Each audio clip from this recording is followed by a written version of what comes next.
Tomar decisiones estratégicas para cambiar el rumbo de una empresa no es tarea fácil, mucho más aún si no tienes la información adecuada para tu negocio. El día de hoy te voy a explicar la ruta legal que tuvieron que seguir sus fundadores de YouTube para hacerla crecer como hasta la hemos conocido el día de hoy. Te doy la bienvenida al primer programa de Ruta Legal, donde te explico el paso a paso que siguieron los negocios exitosos y los que fracasaron para que no vuelvas a cometer esos mismos errores.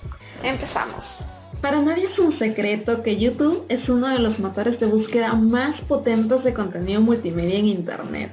Y si solo estás viendo YouTube como una red social, déjame decirte que tu visión se quedó minúscula. Pero, ¿cómo es que lo que un día nació como una página web donde se podía compartir contenidos caseros llegó a llamar la atención de una compañía tan grande como lo es el día de hoy Google? Pues el día de hoy, en el primer video de Ruta Legal, analizamos las estrategias legales que pueden hacer que los demás quieran invertir millones en un negocio y aquellas prácticas que debes evitar si no quieres poner en riesgo todo lo conseguido. Todos sabemos que YouTube fue fundado por Chad Hurley, Steve Chen y Jad Karon en febrero del 2005 en San Bruno, California. Y todos ellos se conocieron cuando trabajaban en PayPal, Hurley y Karim como ingenieros y Chen como diseñador. De acuerdo con Hurley y Chen, la idea de YouTube nació antes de las dificultades experimentadas al tratar de compartir videos tomados durante una fiesta en San Francisco. La historia ha sido considerada como una versión simplificada por algunos. Sin embargo, Chen ha reconocido que esta idea se puede haber promovido por la necesidad de presentar una historia sencilla al mercado. Y Karim ha declarado en algunas oportunidades que la fiesta nunca ocurrió y que la idea de compartir videos en internet fue suya.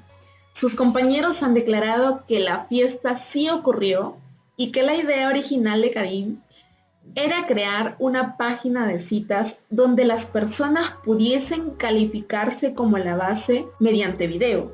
Después de todo esto, se podría decir que formalmente YouTube nació el 15 de febrero del año 2005 y el 23 de abril fue cargado el primer video titulado Yo en el zoológico, que vendría a ser básicamente su traducción al castellano. Y en la primavera YouTube entró en línea. Sin embargo, los creadores se percataron rápidamente de que los usuarios cargaban toda clase de videos, con lo cual el objetivo inicial de creación fue totalmente dejado de lado. El tráfico se disparó cuando la gente empezó a colocar enlaces en YouTube en sus páginas de MySpace, y el rápido crecimiento del sitio atrajo a Time Warner y Secure Capital, que invirtieron en el mismo. Y luego de que YouTube en el 2015 la empresa Nike colocara un spot protagonizado por el propio Ronaldinho, grandes compañías empezaron a voltear sus ojos hacia YouTube como una plataforma magnífica de difusión de su marca. Tal es así que Secure tuvo que invertir 8.5 millones de dólares estadounidenses en el sitio. Y hasta aquí tú me dirás seguramente, ¿y la legalidad para cuándo? Pues verás, te explico. Hasta este punto puedes haberte dado cuenta de tres cosas importantes, que está muy claro que la idea no fue de solo una persona. Sin embargo, la mezcla de los conocimientos e ideas y aportes hacen que se pueda reconocer como los creadores a los tres fundadores que ya te he mencionado. Esto quiere decir que ellos se cuidaron de proteger muy bien sus derechos de autor. Y es que crear un software no es tarea fácil, y ni mucho menos por aquella época un software con tanta innovación y de manera tan disruptiva como lo fue en su momento YouTube. Para que pese a existir un sinfín de plataformas que surgieron años después con los objetivos de difundir contenido audiovisual como ya lo hacía esta plataforma, ninguna de ellas podía lograr superar en el mismo tamaño la forma que consiguió tener YouTube desde el primer momento de lanzado. El nivel de innovación para la época que tenía esta programación era completamente disruptivo. Era una red social de contenido audiovisual. Es algo que sus creadores supieron cuidar muy bien desde el inicio, la protección de sus derechos de autores. cosa que no pudieron controlar, sin embargo, para su comunidad que usaba esta plataforma. Y ya veremos más adelante los problemas que ha desatado este descuido en esta plataforma. Otro punto a favor de YouTube es que para cuando esta red explotó, ya ellos se encontraban constituidos legalmente, algo que les permitió que grandes marcas como Nike vieran una opción seria en invertir y promocionarse aquí sus marcas. Queda claro que Sequoia no hubiese invertido 8.5 millones de dólares en una página web que no tuviera la mínima estructura legal detrás, por más éxito que hubiese tenido. Entonces, para nada está garantizada que tener éxito en Internet sea el único requisito, porque para nada hubiese sido una retribución a largo plazo el hecho de que grandes inversiones se hubiesen inyectado capital. De hecho, la mínima estructura legal es uno de los factores que más cuidan los grandes inversionistas antes de poner dinero en un proyecto.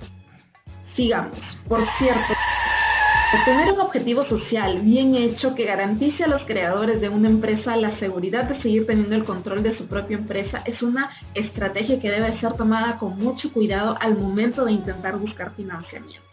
Ahora sí, teniendo claro esto, continuamos. Para cerrar, en el año 2005 ya YouTube había recibido 250 millones de visualizaciones diarias, con lo cual podemos ver que su éxito era indiscutible, y para agosto del 2006 YouTube alcanzó 7.000 millones en diversas oportunidades. Además, se había convertido en el 10º sitio más visitado de Estados Unidos, en aquel momento en New York Post estimó que YouTube debía valer entre 600 y 1.000 millones de dólares estadounidenses, y MySpace y Google publicaron sus propias versiones de YouTube sin tener mayor éxito. Para octubre del 2006, las oficinas de YouTube permanecían en el condado de San Mateo, ubicadas en el segundo piso del edificio, y contaba con unos 60 empleados. Un ejecutivo de Universal Music Group había anunciado hace poco que YouTube les debía decenas de millones de dólares por violación de derechos de autor. YouTube ha crecido tanto desde entonces que de modo natural se presentaron los inconvenientes. Los derechos de autor son probablemente uno de los temas más sensibles que esta plataforma lidia diariamente en la actualidad, sin dejar de lado, por supuesto, que otro de los principales problemas que tienen es la protección de datos de sus usuarios, y tal es así que el uso de esta red también ha sido usado para actos delincuenciales. ¿Recuerdas que te mencioné que YouTube no controlaba muy bien los usos que tenía su comunidad con esta plataforma? Bueno, lo cierto es que el servicio del sitio también ha sido utilizado por el crimen organizado, como los cárteles del narcotráfico, como herramientas de propaganda, y siendo el caso más común los videos musicales. Además, estas organizaciones criminales han publicado imágenes de sus crímenes para aumentar el impacto mediático y atemorizar a sus rivales, aunque los videos son retirados inmediatamente por sus administradores. Y estas malas prácticas en algunas oportunidades han sido imitadas por grandes youtubers. Más adelante, ya en el 2016, hubo una coalición que superaba los 180 artistas, entre ellos bandas, solistas y escritores musicales, que presentaron una queja en modo de carta al Congreso estadounidense sobre la ineficacia de la Digital Millennium Copyright Act, que básicamente, en pocas palabras, regula a los medios digitales. Grandes figuras de la música como Taylor Swift, Deadmau5 y otros más como Paul McCartney emitieron un mensaje claro y directo. Una queja que expresaba su inconformismo con el ente regulador de la DMCA. Permite a las empresas de alta tecnología obtener grandes beneficios mientras los artistas y creadores sufren las consecuencias. Los músicos y productores que firmaron esta petición aseguran que necesitan una reforma que mantenga el equilibrio e intereses económicos con los creadores y los intereses de las compañías como YouTube y entre otras grandes corporaciones que lidian en los medios digitales para difundir música. Es por eso que YouTube ha ido cambiando profundamente, y básicamente en el 2005 cambió un poco el objetivo o la definición de derechos de autor, en videos específicamente. y solo se aplicaba música compartida por P2P. Gran parte de los videos que los usuarios publicaban en YouTube tienen música o imágenes con copyright, pero la compañía los retira si es requerido por el propietario de los derechos de autor o evita la monetización de terceros que no son los propietarios.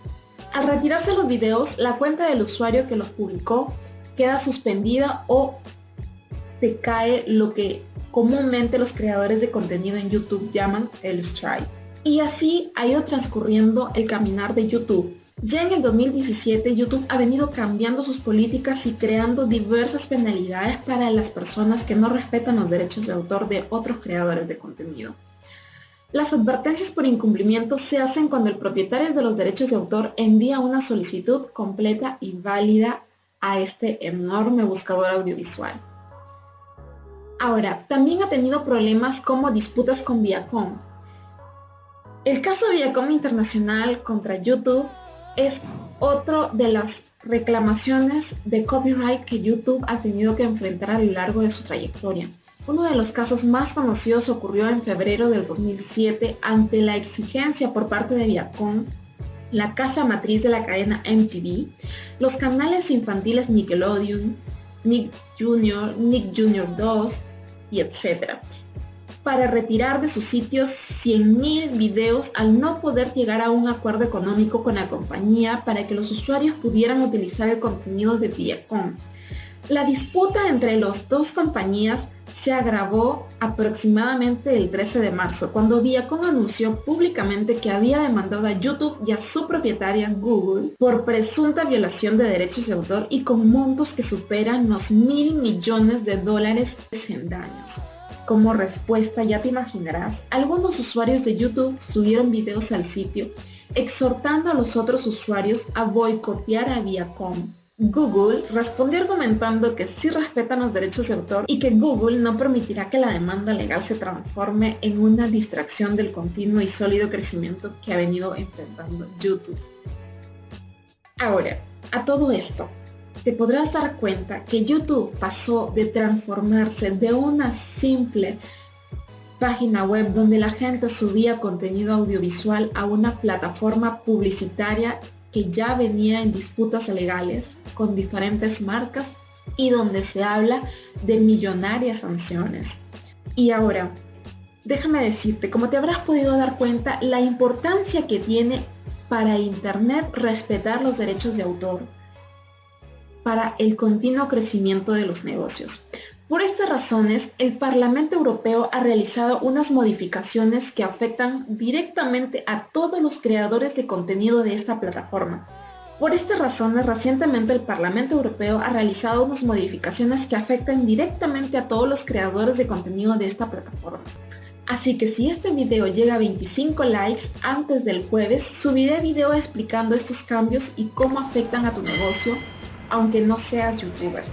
Por cierto, las imágenes y la información que has visto tienen licencia Creative Commons y han sido extraídas de los enlaces que ves en la cajita de información.